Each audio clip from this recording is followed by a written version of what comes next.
Buenas noches. Este vídeo es sobre un texto de Monique Wittig, que el texto se llama El pensamiento heterosexual. Nosotros hemos tomado aquí un capítulo que es la categoría de sexo, y yo aquí voy a ampliar más con algunos otros conceptos que desarrolla en otros capítulos del mismo libro, El pensamiento heterosexual. Bien, en este ensayo la autora nos va a mostrar cómo la categoría de sexo ha operado y que esa forma de operar ha servido para la opresión. Si nosotros tomamos la oposición esclavo-amo, mujer-hombre, en realidad, estas dos oposiciones tienen como base la misma creencia, la misma estructura. Y así como no hay esclavos sin amo, tampoco hay mujeres sin hombres. En realidad, esa es la operación fundamental de estas operaciones, hacer que uno de los miembros de la oposición depende del otro.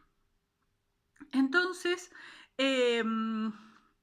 vemos que la diferencia sexual opera en realidad como una censura, ¿sí?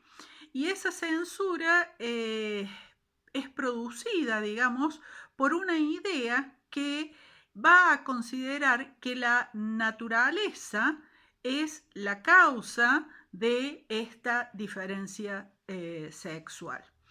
Entonces, cuando se pone a la naturaleza como causa de diferencias que en realidad se dan en el mundo social, entonces lo que se está ocultando es justamente que esta diferencia social implica todo un orden económico, político, ideológico, ¿sí? Entonces, el hacer pasar esta diferencia por lo natural oculta a este orden. Entonces, esta diferencia que es social se vuelve abstracta y son conceptualizadas por los amos. Luego, cuando los esclavos se rebelan, también las reconceptualizan, ¿no? Entonces, ¿cuál es la tesis principal de la autora? Que no hay sexo, solo hay unos que oprimen y otros oprimidos. Entonces, de la misma forma que la lucha de clases, según el materialismo dialéctico, resuelve la contradicción entre dos clases opuestas, lo mismo debiera pasar entre la lucha entre hombres y mujeres. Y así como se desaparecerían las clases sociales en la lucha de clase, también en esta lucha desaparecerían justamente los sexos, ¿sí? Cuando estos se hacen comprensibles. Entonces, ella va a plantear que el conflicto marcaría un antes y un después. Antes del conflicto tenemos categorías que marcan diferencias, y después del conflicto tendríamos categorías de oposición. Es el conflicto justamente el que va a revelar que esas categorías de la diferencia son en realidad categorías de oposición. Cuando son categorías de diferencia, son tomadas como datos, son concebidas como naturales, ¿sí? Y en cambio el conflicto, que justamente aquí en este contexto es de lucha, las va a revelar como de oposición. Y aquí ella toma algunos elementos. Por ejemplo, las mujeres aportan las 3/4 partes del trabajo de la sociedad, y a eso hay que sumarle todo el trabajo reproductivo. El trabajo reproductivo es el trabajo en la vida privada, el trabajo de ama de casa, el trabajo de mantenimiento de los hijos, de limpieza, etcétera. Las mujeres son asesinadas, son maltratadas, son forzadas a parir, a casarse, ¿sí? Y si bien ella lo escribe en un contexto ya de unos años atrás, de varios años atrás, sin embargo eso todavía se mantiene en la actualidad. Pensemos que en la actualidad, en nuestro país, sin ir más lejos, se obliga a niñas a parir, ¿sí? Entonces no es una cosa de otra época, ¿no? El pensamiento dominante, ¿cómo razona? Que hay un ya ahí, ¿sí? Algo que precede al pensamiento. Entonces, eso es lo que se toma como natural y en realidad eso natural lo que está ocultando, como habíamos dicho, es una oposición que en realidad es social y no es que estaba desde antes, ¿no? Entonces, ella toma una cita de la ideología alemana de Marx y Engels, y en la que dice, los pensamientos de la clase dominante son también los pensamientos dominantes. Es decir, que las categorías que dominan en un contexto son justamente las categorías de esa clase dominante, ¿sí? Entonces, esto lo que la va a llevar a ella a decir, bueno, la categoría sexo es una categoría que pertenece a una clase dominante, solo que ella va a entender una diferencia en lo que es clase a diferencia de Marx, ¿no? La dominación, ¿qué suministra? Justamente todos los a priori, ¿sí? Todos los a priori, es decir, toda la construcción política, ¿sí? Ideológica, la va a suministrar la dominación. Entonces, ¿por qué creemos lo que creemos? Porque justamente tomamos como natural categorías que están dadas por quienes tienen el poder.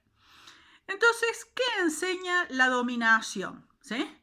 La dominación tiene un enfoque metafísico, un enfoque científico y ella incluye también aquí un enfoque marxista. Desde el punto de vista metafísico, ¿sí?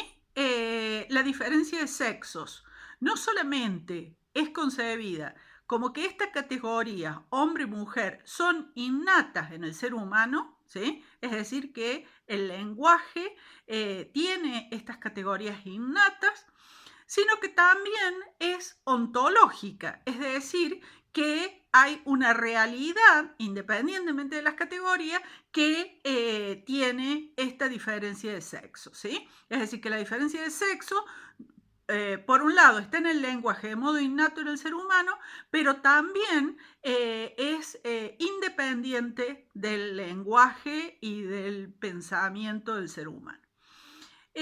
Además, esta categoría tiene un enfoque científico, ¿sí? Esta diferencia de sexos tiene un enfoque científico. Entonces se dice que esta diferencia entre sexos tiene una base natural, biológica, hormonal, genética, ¿sí? Y encuentra todos esos fundamentos allí. Y también, desde el punto de vista del marxismo, que es una división natural del trabajo en la familia, la que se da por sexos. Entonces, todo esto es un pensamiento de dominación para ocultar de que en realidad todo esto forma parte de una construcción, que es la construcción del patriarcado.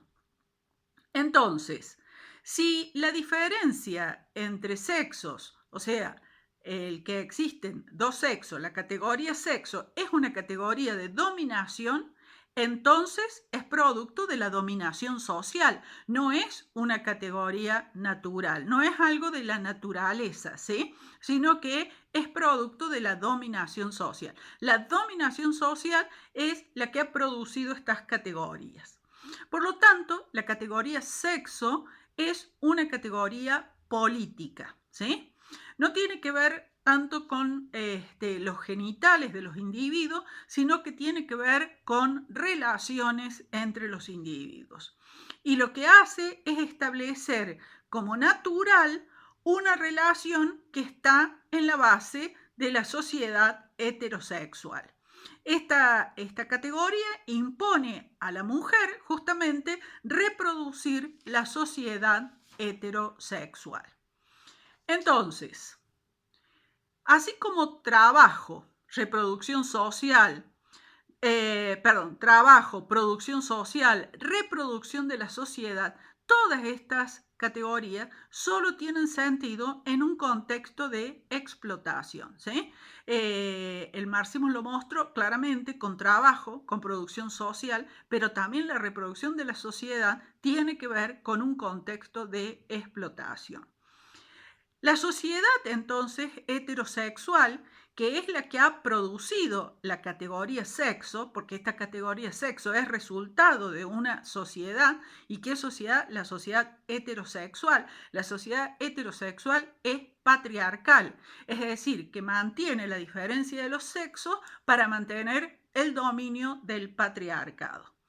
Y en esa sociedad heterosexual patriarcal, el matrimonio se presenta como una institución que supone la apropiación de las mujeres. Es decir, asigna a la mujer un trabajo no remunerado. ¿Sí?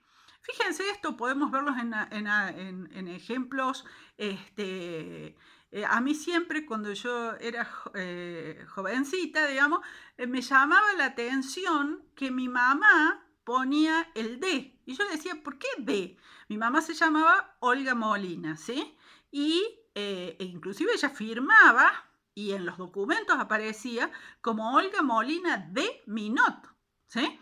O sea, yo decía ese D. ¿Qué es el D? Y eso después, bueno, porque me explicaban, cuando yo era niña me decían, no, porque cuando vos te casas pasás a ser de, o sea, pasaba a ser, estaba en el mismo nombre, en el cambio del nombre, que pasaba, cuando una mujer se casa, pasaba a ser de el apellido del marido, ¿no?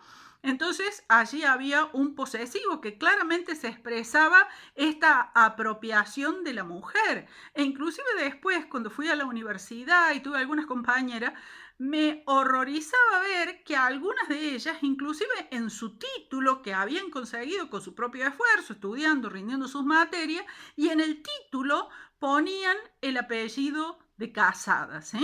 Entonces, había, digamos, no había de parte de las mujeres esa conciencia de que eran apropiadas, ¿no? En esa institución. Entonces, la mujer está siempre disponible o debe estar siempre disponible para los hombres. Entonces, aquí lo que vemos y que es lo que señala la autora es que la mujer pasa a ser visible como ser sexual y pasa a ser invisible como ser social.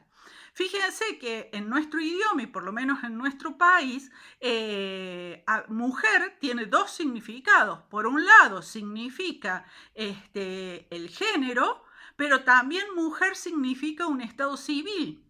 ¿Sí? Es decir, que el mismo término está representando, tiene contenido, digamos, ese sentido de apropiación. Por lo tanto, la categoría sexo es una categoría totalitaria, nos dice la autora.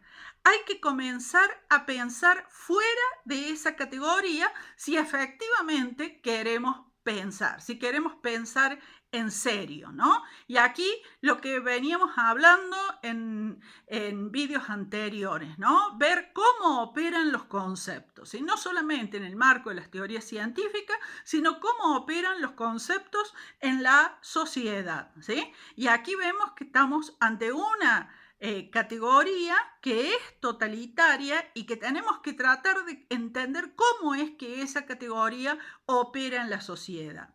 Es una categoría, fíjense, que ejerce una operación de reducción. Nosotros ya sabemos lo que es el reduccionismo y es tomar una parte por el todo. Entonces, tomamos una parte de un ser que es su sexualidad y lo tomamos por el todo, ¿sí? Es decir, esto, ¿no? La mujer pasa a ser visible como un ser sexual, es decir, que su sexualidad abarca todos sus aspectos, no se considera lo espiritual, no se considera otros aspectos, su intelectualidad, no, la sexualidad abarca todo su ser, ¿sí? Por lo tanto, es un reduccionismo, o sea, totalitarismo y reduccionismo. Cuando se dio la abolición de la esclavitud, y se hacía después de la abolición de la esclavitud y se hacía cualquier declaración de color, eso se consideraba una discriminación, ¿sí? Es decir, que si alguien se refería a alguien por el color, se lo consideraba un delito de discriminación.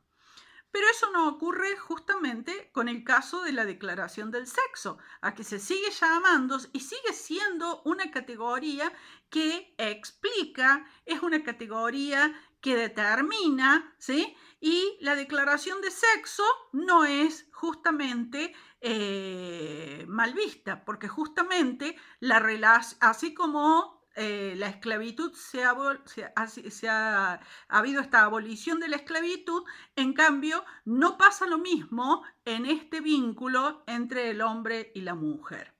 Entonces, tenemos que ir deconstruyendo, desarmando esta categoría de sexo. La mujer, ¿qué es la mujer? La mujer es un mito, ¿sí? Ya Simone de Beauvoir decía, no se nace mujer, sino que se llega a serlo. Es la civilización la que produce la mujer, ¿sí? Es la cultura, la sociedad. Y aquí no se trata de cambiar o de buscar o sustituir el patriarcado por un matriarcado, porque en realidad tanto el matriarcado como el patriarcado, y esto va también para todos aquellos feminismos que apelan de alguna forma a un matriarcado, en realidad tanto el matriarcado como el patriarcado son heterosexuales. Lo que hacen es cambiar el sexo del opresor, pero siguen siendo heterosexuales. O sea, hay que salir de la heterosexualidad. Eso es lo que propone esta autora. Entonces, admitir que la diferencia entre hombres y mujeres es natural, entonces lo que hacemos es naturalizar la historia y los fenómenos sociales. ¿Qué significa naturalizamos? Que los damos como que son así, que eso es un destino, que no hay modo de modificarlos. Entonces, la mujer, ¿sí? Lo que significa la mujer es una imposición. Pero esto no quiere decir que en vez de ser la mujer se quiera ser hombre, no tiene nada que ver con eso. Justamente lo que se quiere es deconstruir eso y salir de esa categoría de la mujer. Porque hay que recordar de que no existe nada natural en la sociedad, ¿sí? No hay naturaleza en la sociedad. O sea, no hay fenómeno natural en la sociedad. Entonces ella se plantea esta pregunta, ¿no? ¿Qué significa el feminismo? El feminismo puede tener dos sentidos. Una es la lucha por las mujeres, ¿sí? Y el otro sentido es la lucha por la desaparición de la clase mujer, ¿sí? Así como el marxismo busca la desaparición de las clases, ¿sí? De la diferencia de clase, bueno, aquí también sería la lucha por la desaparición de la clase mujer. Si nos quedamos, y si bien ha habido feminismos y que han tenido sus logros, pero si nos quedamos en la lucha por las mujeres, lo que estamos haciendo es fortaleciendo el mito de la mujer. En cambio, si nosotros pensamos en hacer desaparecer esta clase, esta distinción de clase entre hombre y mujer, entonces ahí realmente vamos a desarmar el patriarcado.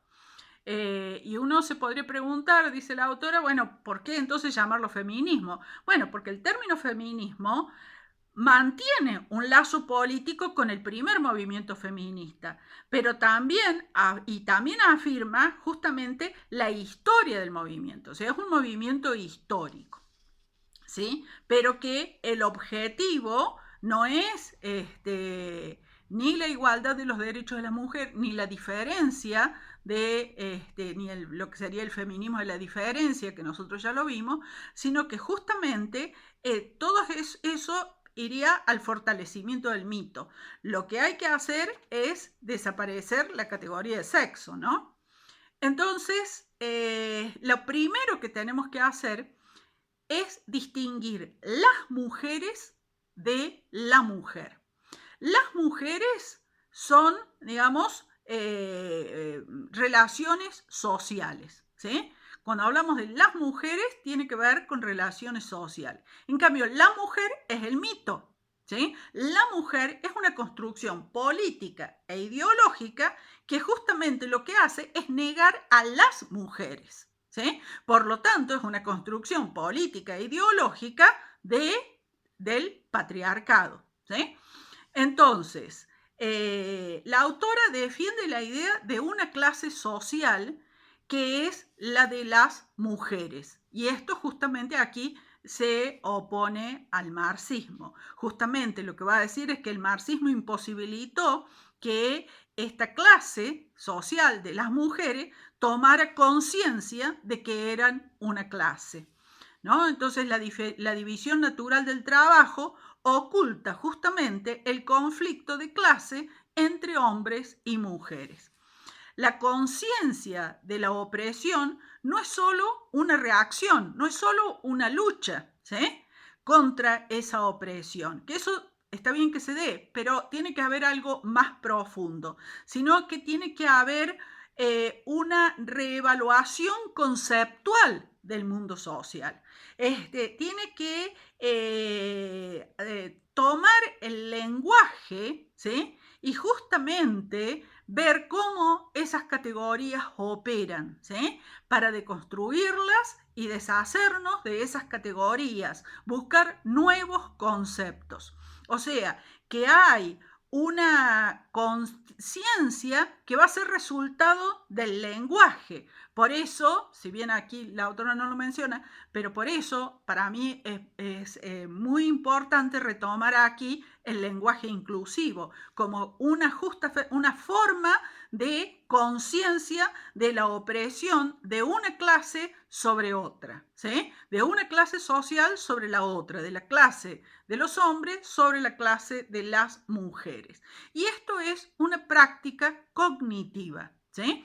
Esto supone una práctica cognitiva. Esto tiene que ver con el conocimiento, tiene que ver con la epistemología. Por eso es fundamental una epistemología feminista que sirva para tomar conciencia de la opresión, que es la única forma, digamos, de derrotar al patriarcado. Bueno, muchas gracias. Nos vemos en próximos vídeos.